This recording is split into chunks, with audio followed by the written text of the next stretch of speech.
পাথর যে জাহান্নামের আগুনে পুড়বে এর বাস্তবতা নিজের চোখে দেখেছি।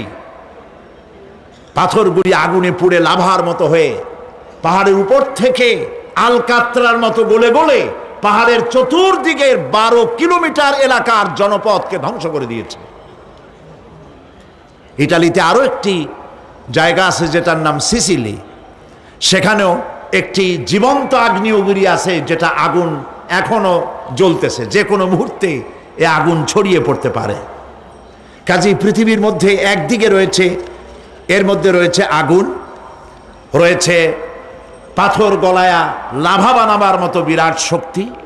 সেই পৃথিবীটাকে আল্লাহ পাক এতটা শান্ত করে রেখেছেন, তোমরা যেন নিশ্চিন্তে এর কোলে দোলনার ভিতরে শিশু যেমন ঘুমায়, এই পৃথিবীটাকে তোমার জন্য দোলনা বানিয়ে দিয়েছি। তাও আমরা সুবহানাল্লাহ বলবো না? সুবহানাল্লাহ। বন্দুকের গুলির চাইতেও দ্রুতগামী এই পৃথিবী ছুটছে। সেই পৃথিবীকে বিনা দ্বিধায় আমরা খুঁজছি, সেটাকে চিরে ফেলছি এবং তার পেট থেকে রিজেক হাসিল করছি।